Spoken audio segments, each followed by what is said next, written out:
The exceptions is, or if the delay mode were not being used. You're not going to find that out until after he makes a move. No. If the tournament doesn't have a delay mode in the tournament time controls, if it's just straight 40-2 game one without a delay advertised, then you're not using a delay mode. The opponent could tell you there's no delay in my clock. Sometimes the opponent doesn't know. Well, the opponent Frequently, the opponent doesn't know how to set the delay. I've already run into that. Several times. Steve? Well, it was the intent not to have the game go on, not to exclude the guy from the later writing person from the time that he would have taken to figure out how to set his clock. So I think it can be defined, or it could be included as the elapsed time shall include any time necessary to correctly set the clock as part of the time that he's gone by. By the way, I do have a question. I haven't been able to find it yet. I've been pouring through the rule book. Where does it state that this cannot be done? Is it? I can find it if I can. I get a little bit. If you had your rule book, then I'd borrow it. Okay, there is a rule in 14H which we hate, but it's a TD tip. It's not a rule. Well, that's right. It's not a rule. Okay, Randy. Players need to be strongly encouraged to be there when the round starts. True. Partly so they'll hear announcements, and partly to maintain a quiet in the playing room to the greatest extent possible. So the current rule is that's one of the punishments for time delay clock owners who don't arrive on time. That's good, and I agree with you 100%, Carol. I just hate to make this comment, right? But if we're going to have to start playing by FIDE rules, FIDE expects the tournament directors to know how to set up Only if the event is FIDE rated. Yeah, only if it's FIDE rated. Yes. Okay.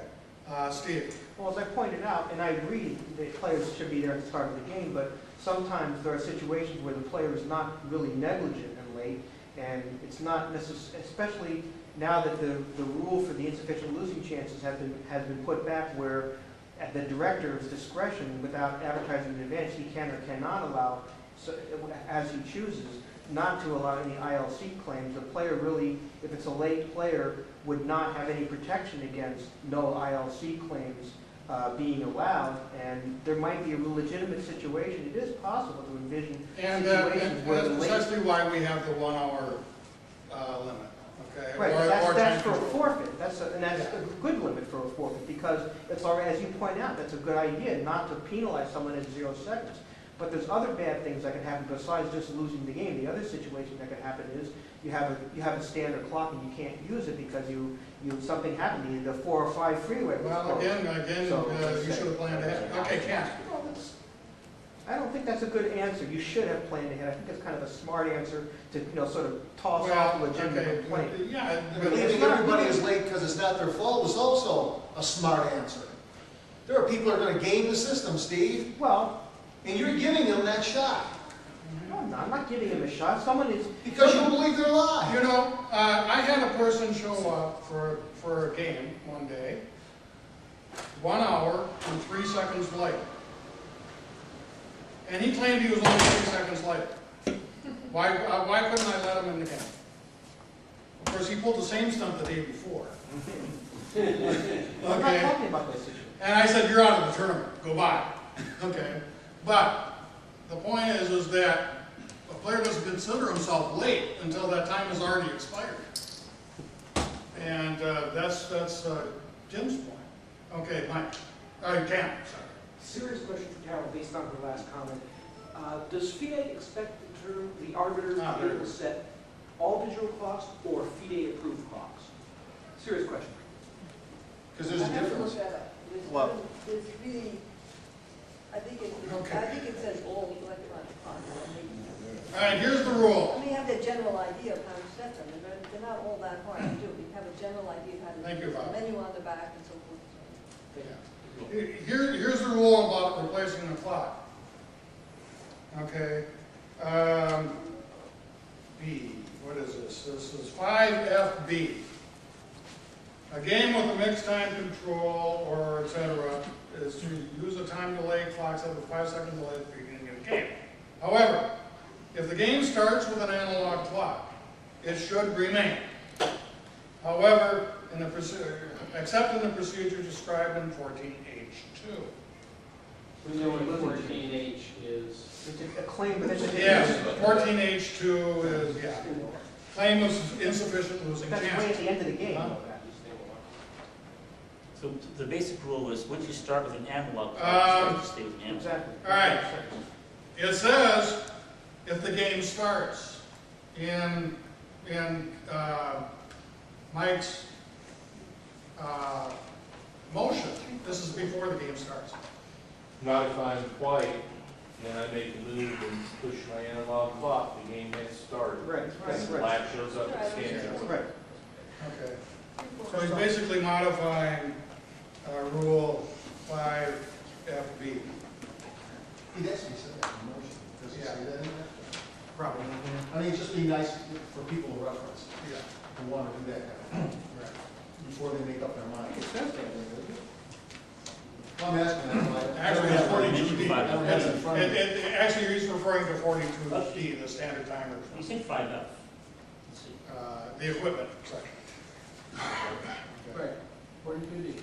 42D, which is the clock equipment. It's reference on it. So Yes. people can read it. I really do appreciate Steve's point of view on this, because I can't get a rough clock, but I'm just thinking, right now, it's streamlined, everybody knows, once the director has said, especially in March, scholastic events, start your clocks.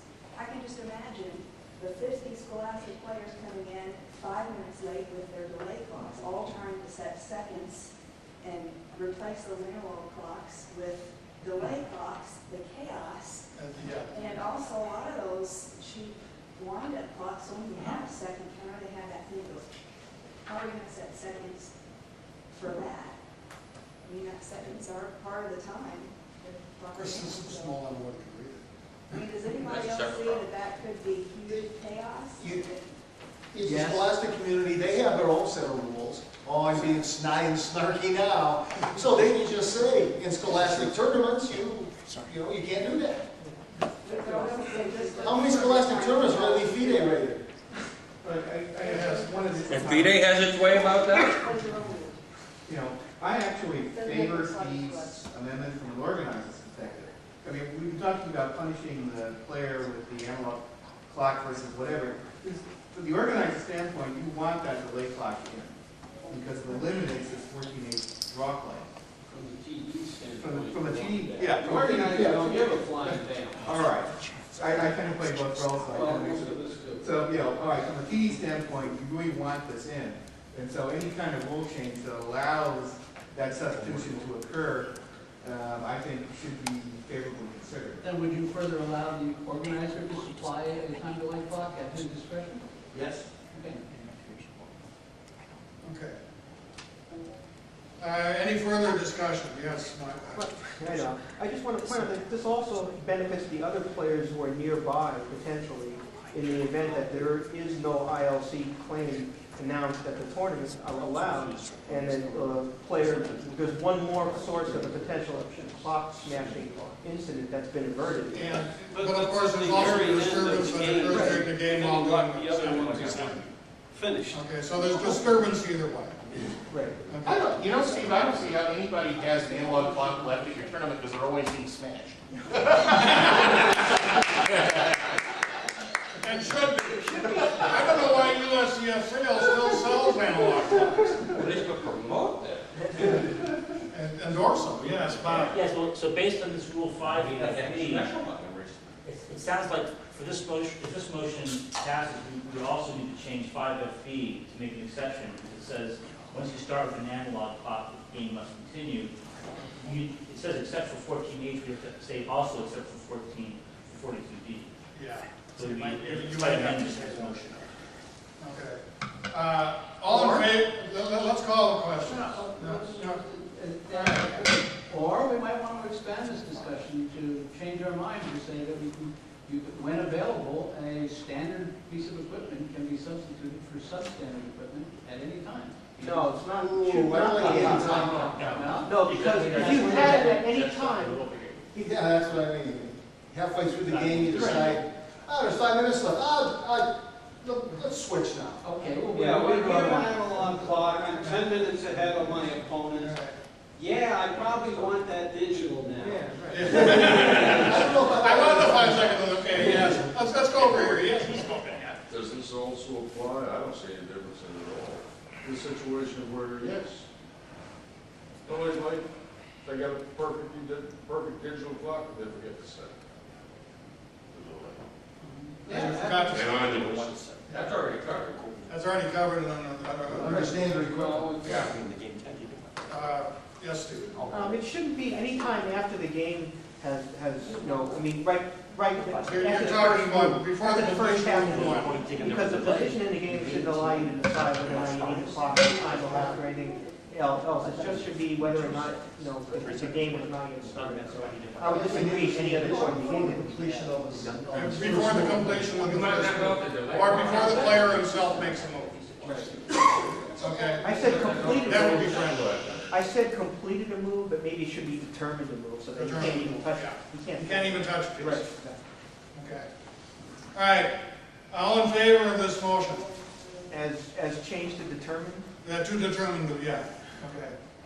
All in favor of this motion? 1, 2, 3, 4, 5. All opposed? 1, 2, 3, 4, 5, 6, 7, 8, 9. 5 to 9. It's not 2/3. Some cases, No, it requires 2/3 to pass. Right. Oh, this isn't the United States Senate? Not 2/3 to shoot down. Okay. That's one percent just to bring it to the floor. All right. 11:42.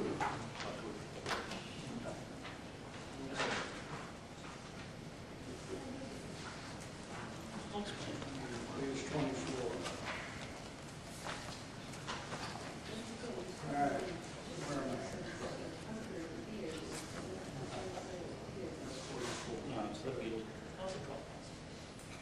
42, Bob Messenger. Amend the USCF tournament rules to state that it is not necessary for a player to physically move the pawn to the last rank when promoting a pawn. This is the other one I think I forgot to put on the list of. Okay. And in Rule 8F6, after the promotion of the piece is placed on the 8th rank to which the pawn is moved, add, it is not necessary for the player to physically move the pawn to the last rank as long as the pawn is removed from the board and the new piece is placed on the promotion square, in either order. In Rule 9D, if the player has released the pawn on the last rank, the move is not yet determined, the player no longer has the right to play the pawn to another square. Add, if the pawn is still on the board when the player's hand has released the new piece on the promotion square, the move is not yet determined, but the player cannot promote to a different piece or on a different square.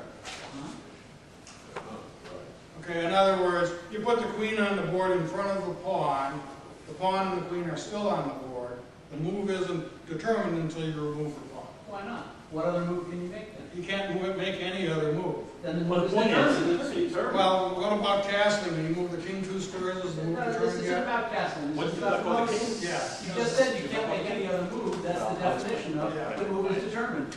The move is not necessarily determined just because you take the pawn off the board. No, listen carefully. He said you put the Not queen completed. on the 8th rank. It's not even determined. Yes, it's been. It says Oh, determined. no, if I could move forward and promote, or I could castle on a diagonal, or transfer a diagonal and If the promote, piece- if just the- taking the pawn off doesn't determine anything yet. If the piece, the promoted piece, what he's saying, if the promoted piece is already on the board. Mike, that's not the situation we're discussing. Okay. We're discussing the situation where under the new rules, you're allowed to place a queen on the 8th rank. And then take the pawn off. No, and you haven't done anything yet. Once you've placed the queen in front of the pawn, the question is does that determine the move? no, It you haven't depends. moved, you haven't touched the pawn. You What haven't other moved move can you make? You can't make any other move You but can all. take the queen off and say, I didn't touch the pawn. That's an illegal position, it's not determined until the position. Well, that's the whole point. Under the current rules, that's not a legal move. But he wants to make that a legal procedure. And if that is a legal procedure, I submit that once you put the queen down and release it, you've determined the move. That's the way, if we're going to make the rule that way, that's the way it should read. Did I answer that? Randy? This is a divergence from the FIDE rules, and we have enough problems with FIDE. We should not be diverging from the FIDE rules, except on something that's really critical, where we feel strongly. I agree. Okay, Carol? Yeah. Second that motion. What he said. All right, Ken? One of my favorite expressions here, an incorrect practice, though commonplace, is still incorrect. Yes. And I what we're agree. doing is codifying an incorrect Okay, practice. next. Yes. Okay. First of all, what is added after 9D really shouldn't, if you're going to incorporate the 8F6 rule, to change the 8F6 rule, that is where it should go, the other part, because the exception, if the play, okay, 9D says if the player has released the pawn on the last rank. The additional thing listed is if the pawn is still on the board when the player's hand has released a new piece on the promotion square, where is that pawn? Is it on the seventh or the very same square? It's on the seventh. It's on the 7th. Then it doesn't belong there at 9D. Well, 9D was talking about when moves are determined. And this is saying that it's not yet determined because for two reasons. First of all, there could be two pawns, as Mike Nolan was saying, you could have a pawn on the 7th, two pawns on the 7th next to each other. There's a promotion square, and there's a opponent piece in front of one of. Actually, I guess what it would be, it has to be two pawns attacking the same square. In that case. Oh God. So there's an enemy piece. Two pawns are attacking. You replace the enemy piece with your queen. You don't know which pawn is going to capture the queen. You know that it's going to be captured. There's going to be a new queen on the square. Can I submit we should not perfect the wording of a rule that we're not going to adopt? Anyway, can I speak on the motion? Sure. All right. The reason I submitted this motion was because of an incident at the Northeast Chess Congress where a player promoted, instead of pushing the pawn to the last rank, the player places the queen in the last rank and then removes the pawn. The opponent complained to the tournament director that this was improper. The director said, well, it's the same, it produces the same result as if the pawn had been pushed to the last rank. So I'm not going to impose any penalty. The game should continue, and the player gave him a really hard time about that, and demanded to show in the rule book where that's allowed, and the director couldn't do it. So that was the motivation for me saying, well, since it's a common practice, it should be in the rule book to allow it, since everyone does it. The solution However, is to discipline the TD, not to change the rule. However, in light of the fact that I just took the FIDE seminar with Carol Jarecki and Walter Brown, I now agree that we should be trying to converge on the FIDE rules. So it is a divergence from FIDE rules. So I'll withdraw the motion. You're going to withdraw the motion? Yes. Thank you. And what would you do? You tell the guy, okay, push the point. Touchdown.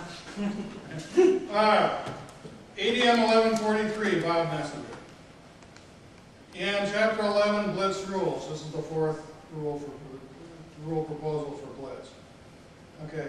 If a player is promoting a pawn and the desired piece is not available, the player may stop both clocks in order to locate the piece and place it on the board. It is improper for the player to press the clock and start the opponent's time with a pawn still on the last rank. If this is done, the opponent may immediately restart the player's clock. Okay, that's the current rule. That's the proposed rule. Right. Okay, that's okay. In the existing rule, it states that the opponent has the option of stopping the clock while the replacement piece is found. And the gist of the committee on this one, I believe, was 4-1 in favor, was that, in fact, I witnessed a blitz game where a player pushed a pawn to the 8th rank, named it the queen, continued moving that pawn around the board. Okay. Did he promote it second time? No, what he did is he had it adjacent to another pawn, which he then grabbed and started moving it like a queen. Okay? And his opponent didn't catch it.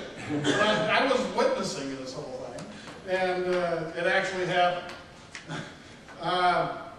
We are So I think it's a very good change. All in favor? All opposed? Okay, whatever, 16-0. All right. Plus or minus two. All right, ADM 1144. This is, I believe, okay. The USCF Federation's official rules of chess 5th edition will be available in e-format by a date, June 1st, 2012. Is this a prerogative of the Rules Committee? No, not really. The motion is written is missing two What do you words, say? We don't like that, we're gonna turn it. or else. Or else. Okay, And I realize that. we're done with the rules. With the rules motions. Okay, and it only took an hour and 32 minutes. Okay, Tom, I'll make a motion to completely destroy this here speaking. All right, so that takes care of, I believe, all business with the time control situations and the current list of rules. Now, we do have time for Steve. Steve has some new business. All right, I actually, this came from Bob Messenger myself, so in case you are not going to vote against it, maybe you won't, I told Bob off on it as well. Maybe you'll definitely think it. There's a preemptive move. Yeah, this is a situation, I actually have this sample of this, and I think I put them on your desk. You took them back again. Somebody took them back again. Oh, he's putting it up. All right, well, I got this. All right. Here we go. you have it? The delegates of the United States Chess Federation, okay. No, that's the other, that's the other rule right? This is, well, I'll give you my copy until I find all the other files. All right. Proposed amendment to Rule 32C6, limited prizes. Okay, we had passed a motion last year which somebody Oh, here it is. intentionally gave a format and a prize structure which was impossible to distribute or extremely difficult to distribute. Move to amend that rule so if money is left unawarded in a point group due to prize limits. Okay, for example, lower section, an unrated may have a maximum prize of $50. The first place is $200. You got $150 left over. Okay. Buy the unrated player once. All right. Or if you have a class that has no points. The balance is awarded to the eligible players in the next lower point group. No player shall be awarded more money than he or she would have won if the players subject to the prize limits were excluded from the prize distribution. Any variation from the above distribution rules must be advertised in pre-tournament publicity. The current version of Rule 32C6, or limited prizes, is in general terms. Yes? Ken? Oh, well, I was sort of waiting for you to be done. Okay, let me be done. 32C6 limited prizes, the current rule is, in general, when a player is allowed to enter a given event or section, that player is eligible for the prizes in that section. However, when a player, for example, an unrated in the lower section, receives a limited prize, the distribution of the remaining prizes followed in the following priority list. The total dollar amount of all cash prizes announced or computed by based on shall be paid: 1, within the event; 2, within the section in which the event limit was awarded; 3, within the prize group, place, class, or under, in which the limit was awarded; 4, within the point group in which the limit was awarded. Okay. See also 33F for unrateds.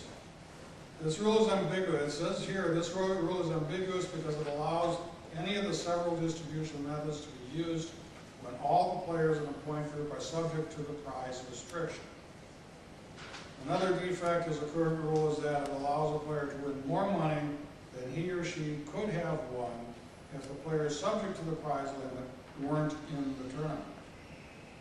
I beg to differ on that. No doubt. That's example one. Well, So- look at example one before you did it. And he has a couple of examples. Advertised prizes are $1,500, no unrated prize more than $300. Player finish in the following order: player A unrated, ties with player B rated with 4.5 points out of 5. Player C and D score 4 points. Under the current rule, player A wins 300, player B wins 1,200. Because It's within the point. it's within the point group, but it must be distributed within that point group until they run out of money, which in this case is more than the value we want. But the rule says it must be first priority is to that point group. And the unrated took his money, and everything else left over must go to the one other player in that point group. Player A, okay, first is 1,000, second is 2,500. One, okay, 500. One of them, player A ties with player B for first place, I'm presuming. Right. Okay.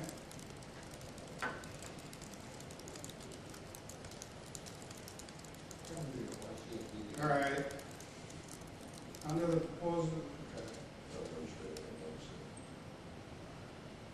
And so you're saying your proposal would move that extra $200 down Right. to the 30? Because under the current rule, it seems to say that nothing floats down, no matter how much the prize is left over, even if it's more than the first place prize. So that seems to be a defect.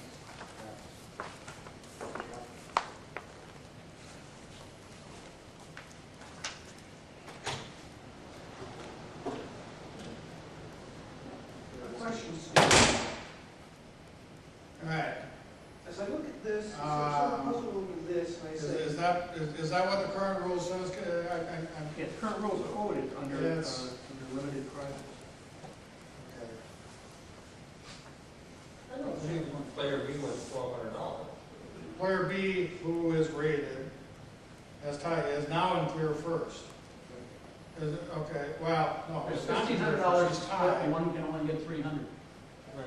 Yeah, he can only get 300, so there's $200 left over. What do you do with the 200? If you follow the priority list within the point group, okay, then the other person tied gets the other 200 bucks. It's a pretty good argument anyway. Okay, based on part of your Now, proposed amendment, no player shall be awarded more money than he or she would have won if the players subject to the prize limits were excluded from the prize distribution.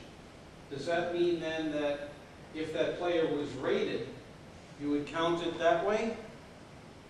Kind of way. If the player was, you mean if both players were rated in the top score group, then it would be Yes. the same as it is Right. now. Yeah, So I should get There'd be no one 750. excluded. But So I should get 750, What? not 1,000. player B then would get 750, not No, 1,000. no. When it says, it's saying if the unrated players were excluded from the prize distribution. If the unrated player was not eligible for any prize, then player B would get 1,000 because he's clear first, and players C and D would split the 500. So you work out, first of all, the maximum that player B can possibly get if there's no unrated in the tournament is 1,000. So what we're saying is, even if there's an unrated, which is going to limit a prize, you can never win more than 1,000. If player A was unrated, both A and B share 750, right? Right. If player A were rated, they would each get 750. If you were rated, but if player A were not in the tournament at all, Well, then player, Maybe to clarify, player B would get 1,000. I think that language And is. C maybe would the be language split. should be clarified by saying there were no restrictions, or there were no prize Oh, that's different, restrictions. that's not what it I says. say That would- excluded from the prize. I think you meant to say we're not excluded from the prize distribution. No. Really? If they were Or excluded. we're not limited. No, I don't want to say if it was not limited, then it would be a Well, 750 what you limit. really I want want- $1,000. What you really want to say is that the prize shall not exceed the advertised prize amount for the prize. Right, the No, problem, because, well, you run into the same problem, because now you're giving player B more money because player A happened to be unrated. oh yeah, we're doing that. And I don't think you should do that. The whole point of the restriction, We don't want to do that. the whole point of Yes, you are doing that. No. No, we're Your not. example says that. The No, current no. rule No, does. the example says that's the current rule. The current rule does. No, then it says, under the proposed new rule, player A wins 300, player B wins 1,000. That's more than That's he what would have gotten if player A were rated. If No, player A right. were rated, he'd get 750. That's intentional. And if you want to put a limit, I think it still should be 750. No, because the whole reason for the rule, the reason we're putting a limit of $300 in rated prizes is to protect all the rated players who belong in that class. I understand that. So what we want to allow the players, if the ringers score, give the ringers $300, but the rated player with the high score should still get the first. I think player B should get $750, and then you have $450 to drop down to players C and D. That's right. I strongly agree. I don't necessarily. It might even work out that they might get more money than he How do you did. get there at all? Isn't it possible? No, They because want now to say they're that each getting Right. $5. They're all, and player B would get first. Basically, what happens is this, and this is the way that I would do it, is first place is $1,000, second place is now $200. What? Okay, because, Whoa. no, and First of all, player A is currently eligible for 300. player A, okay, the unrated player, player A, has taken some money out of the prize fund. 300. 300. Okay, what does that do to the prizes? What it does to the prizes is say, it's taken 300 out of the total amount for first and second place. The advertised fee, or advertised prize for first place is $1,000.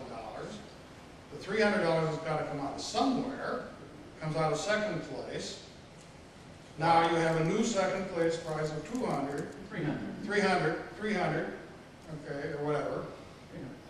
So you give 1,000, 300, and then the excess gets distributed. Okay. How do you get The 300? dollar is about Subtracting 300 from 500, It's and you're 200. still coming up with 300. Yeah, well, It's not like No, it's easy. And you're No, from Minnesota. I wonder how this works out. look, it's a, I always give extra money. he's doing the math wrong, let's get it right. I agree with where he's going. What you want to do is take, the player B brings $1,000 into this shared prize. Player B is only allowed to bring in 300. No, in this case, player B, A is the one that's limited. Player A, you mean. Right, player A brings in the 300, player B brings in 1,000. That's the way you split those. Now you got $200 to redistribute. Move it down to the next one. Now, if Steve's point is that the rule absolutely requires that it has to be within the section, so you're gonna give it all to player Within the B, score group. then That's all I pretty agree, good. that should be fixed. Right, that's the point. So you agree with that part of the change, but you don't agree with with 5, which is if money's left unawarded in the point group. Yeah. Well, I Goes down have to the other next one. problems with 5, like, for example, what if there is no lower score group? All other things equal, Well, player A. right, then you have to go back to the within the prize group, within Well, the that's section. why That's the kind of ambiguous. That's why I don't think you can really write a rule for this. Therefore, You're gonna have to allow- $450. But this, I think, this would cover almost most situations. Yeah, and that's what one of the first suggestions was. Okay, Tim? It's an interesting observation watching us all divide up this money, isn't it? And we're all pretty good at this. Boy, I don't want to be that club CD trying to enforce this rule. Well, you can test anyhow, so. Then shoot the organizer for. Well, for first of all, the designing club TV You know, my should be comment, I guess, prize is fund that big. this is, I think it's well intentioned, but there's something missing here to make it simple enough for people who are math challenged, even remotely come up with following this rule. But Tim, what if you were that club TD right now? Then what would you? Oh, I still have the same problem. I have the same problem with the current rule. What this rule says is absolutely correct and the right way to do it. The issue is it clear? Why don't we just refer to the committee if everyone agrees what should be done and have them come up with better wording? That's what I'm afraid Yeah, I of. think what's a better example, one of our problems is that example 1, we all suddenly came up with the 750 number, yet it wasn't mentioned at all. I No, think for the 750 is math challenge irrelevant. people that this is going to It's sit not in front of, 750. they need to see that. They need to, because they're going to ask the same question. They're going to say, wait a minute, 750, but it's not mentioned. Doesn't matter what we think, they're going to think about that. So Bill is suggesting refer to committee for better wording next year. Yes? Because I think it's the right sentiment. It's the right sentiment, and that's. How about, can we refer to the But meeting? we do gotta get rid of that next lower point group thing. If I may suggest, you probably There don't may want not be Club one. T, There's Club another T, part you of organize a the tournament where you have these restrictions on. Well, this year, if that rule passes first. Okay, that's a sophisticated rule that requires extremes. Unless it says I otherwise. think the problem is you put the limit on the price fund in the first place. You probably should not have done that, Right, that's, Even if you're a club team. especially if you don't understand what you're doing. well, that's what's gonna happen. This is a special. It's gonna get referred to the rules committee, and then the result is gonna be the rule is no limited prizes for unrated, which is not exactly what we want. I mean, it's assuming that there's a desire in some cases to limit what unrateds can win. That's the idea of referring it.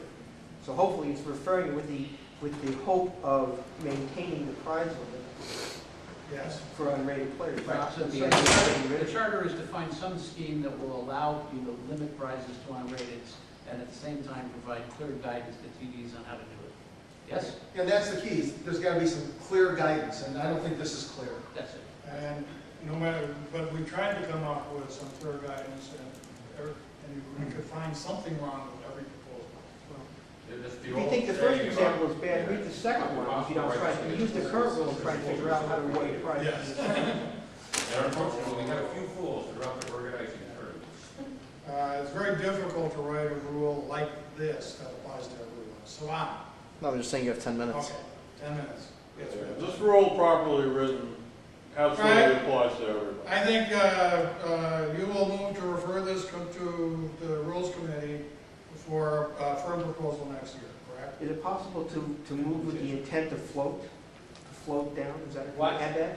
Move, With the intent to float down. with the intent that the money floats down.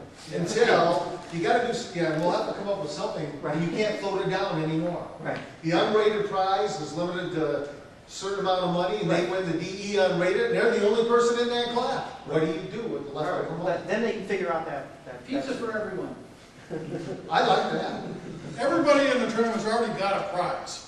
What are we gonna do with the money? If there are more prizes than players, then the organization Okay, gets and involved. we'll take that under advisement, we don't need a vote on it. Is there any other new business? Okay, now we're into the workshop portion. Do we get credit for this? Ask the TDCC? No. But we have enough We might. TCC members around here, we could, take a vote on that. We got 10, according to my watch, we got 10 minutes. Any other concerns, or anybody have Well, let me talk strange? to the motion that you didn't want to talk to, my motion about the rule book. Oh, Okay, I did that for one reason, and it's badly worded and everything. I only did it for one reason. Bill Hall and I have talked on and off for years, and it always gets pushed down on his to-do list. So, number one thing I wanted to do was say, Bill, put it on your to-do list. Second thing I want to do is, if it passes, is, Bill, don't take it off your to-do list.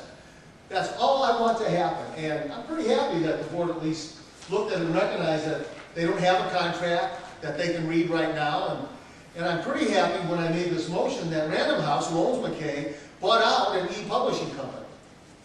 My little light bulb said, hey, they can do it now. and that's thanks to Mike Nolan. He knew that, I didn't. Thank you, Yeah, Mike. by the way, it's not yet available on Kindle. Yes. Would Kindle count? Speaking of which, Tim, would Kindle count? can I count? Would Kindle count as being available in e-format? Anything counts that gets it published outside of paper. Okay. I saw somebody, who shall remain unnamed, who had an old version of the rule book, like before it even got published, because they were on the Advisory committee. advisory committee, and they had read a version before we changed a bunch of stuff. It took them about 30 minutes, along with doing their TV duties, to put it on their Kindle. Yeah. It can't be that hard, folks. I mean, come on, it sells. I don't know what the exact agreement is with USCF, but probably puts coffee money in the pot there, Yeah. Okay. Do we want to mention our idea about the revision of the rule book? Absolutely. Yes, Okay. absolutely. We've been talking among ourselves, not officially as a committee yet, but with a few of the committee members that are here present, We need, first of all, we do need to revise the rule book. There's no doubt about that. There is a proposal that's in the rules report that we favor revising the rule book. However, after some discussion, the way we would like to revise the rule book, how to revise the rule book, just by adding all of the changes we made, or first section, FIDE laws. If you're going to run a title event, follow these laws. Section 2, variations within FIDE laws that are allowed to be FIDE rated. Any FIDE rated tournament needs to follow these rules. Section 3,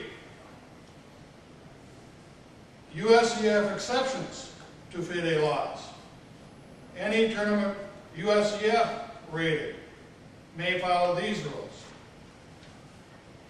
Do a side-by-side comparison of the FIDE laws, the USCF rule book, put all of the intent of the wording that we need to from the rule book into that last section without changing its substance. This will require a 2/3 majority of the delegates to pass when it's finally revised. That is our proposal. Or revise the rule book as is and insert everything that we've done since 2005. By the way, if we do number 2, I can crank one of those out pretty quick. Yeah, because he's already done it. I mean, I've done it, I've just been keeping up over the years. Yeah. It'd have to be formatted, that'd be easy. That isn't what we want. Do you really That want isn't to what put your we name want. on it? I mean, the only problem with FIDE rules is I never thought of they that. change rapidly over time. No, they don't. No, once No, every they do 4 not. years. 4 years. Every 4 years? Oh, Yeah. okay. Now, Bill Hall, when he's talked to me, has an idea that USCF apparently has their own publishing company. And he wants to split it up into several booklets that you can purchase separately or as needed. So you can have, instead of a chapter or a section, you have the FIDE booklet. Oh, and then, well, and there's. I mean, you can buy that, and it should be available online, maybe free. I have no idea, I mean, I don't remember what was in Bill's mind. It's already available for free from the FIDE website. Yeah, The things that are in the book now that he hasn't mentioned are all handbook stuff. Yeah. something like that. Which are beyond the scope of FIDE rules. So what's the So let's just gist? start campaigning Bill to get this done. So And get the delegates to say. what's the substance or what's the opinion of this workshop relative to this? Yes, Savan? I would go with the first option. That would be my opinion, because that would be most covering of everything and gets our ducks in a row as well. Yes. Steve? Wasn't there also a suggestion, maybe I'm misunderstanding it, but that the thrust of it was to sort of separate the rule book into things that players and TDs would need, things that organizers would find helpful, and things, you know, that necessarily Yes, a that player was would need to know how to set up, you know, this tournament. The organizer might need to know that, but the organizer might not need to know, you know, situations where a touch move is, you know, can be applied after. So there might be different types of subdivisions of the rule book that could prevent it from being too unwieldy if it were broken down. And that's the point. It would simplify the rule book immensely. But I think what you're talking about could be put online for free and probably not violate this mythical contract that nobody's read. Absolutely. Probably be a public. Whatever we do, we should not call it the 6th edition of the official U.S. Rules of Chess, because that's covered by the copyright. I don't know, would that work, Harry, just changing the name? Would that, I mean, do you have like an unofficial lawyerly opinion on that? My opinion is that might not really fly in court. How about the 2nd edition of the Harkness Handbook? Let's put it this way. The publisher could sue USCF for everything that they're worth. By the way, I'll mention something again, and I don't have it offhand, but if you go to Google and, you know, they got their book section, and you can look at books and review them ahead of time and look inside. Our rule book's there, except for maybe about 100 pages, and they do cut off some of the rules early, but it's there in PDF format. Just download the sucker. And USCF doesn't seem to care. The publisher doesn't seem to care. It's advertising. What are the rules that are missing? That you I don't recall offhand, but it's something like they'll go halfway, like 14H, they cut it off about halfway through, which did not make me sad at all. It says it's completely different anyway. But Tim, if you look, the ones that they actually display, those are the ones we've changed. I didn't do that thorough of a search, I just started paging through seeing where they cut it off. Okay. So is the sense of this group, let's take a vote on it, sense of this group to do proposal A or proposal B? Proposal B is easier. Proposal A is much better and is not that difficult. You can do both if you want to. Yeah, and Tim could do both. Okay? All in favor of A? Hey. Okay, version A is pamphlet or section 1, FIDE laws. Section 2, allowable variations to be FIDE rated. And version 3, USCF variations. E plus deltas. Yes. 1, 2, 3, 4, 5, 1, 2, 3, 4, 5, 6, 7, 8, 9, 10, 11, 12. All those in favor of B? 3, 4, 3, yeah. 12 to 3. Thank you very much. Is there any other business? Time is done.